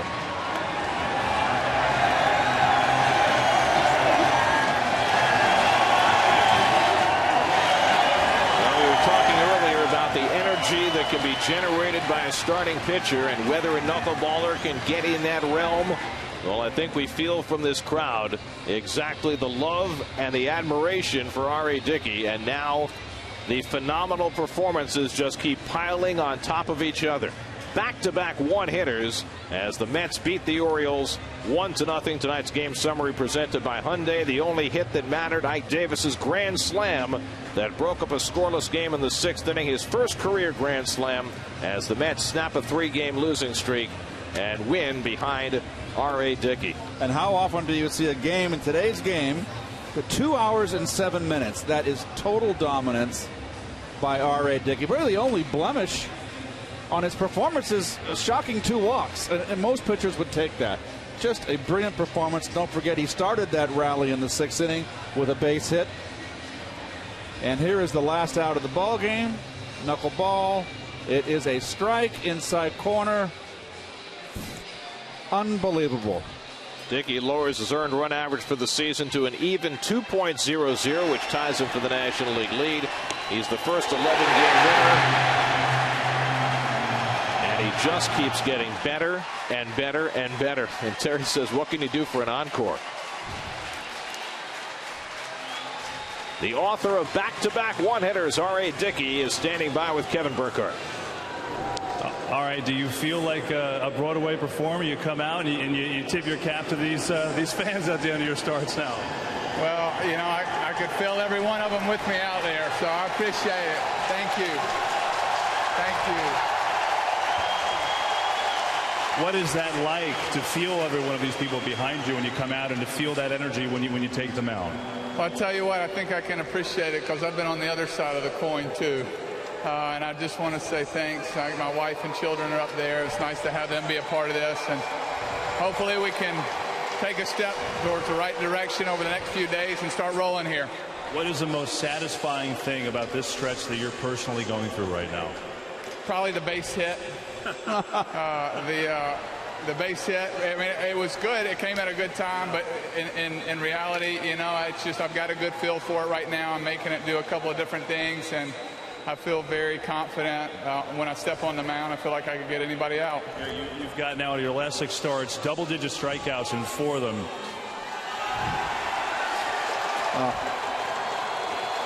You got to at least give him a towel. Turner's going to be nice and give you a little towel. At least it's whipped cream and not shaving cream. Right, so he's learned from his past mistakes. But those strikeouts, all right, they've been incredible for you. Is there a reason why you think they're coming so rapidly now? No, I'm going to leave it to everybody else to try to figure it out. I just want to enjoy it. Yeah, one last thing before we let you go. Just the importance of Ike Davis, you know, getting back on track and his hit tonight. Yeah, you know, Ike's been a grinder. You know, he's a fantastic teammate. And he puts in his time, punches the clock every day, regardless of how he does out on the field. And it was special tonight for him to get that big hit. I felt it's been coming for a few games now, and I think we're ready to see the real Ike Davis. All right, enjoy this one, and congratulations. Thanks a lot, guys. All right, Dickey, guys, fabulous again to 11 wins. Let's go back to you. The wheel just keeps on spinning for R.A. Dickey, spinning something his pitch does not do. Phenomenal. Back-to-back one-hitters, the first Met ever to do that, and a 5-0 Met win. We'll be right back.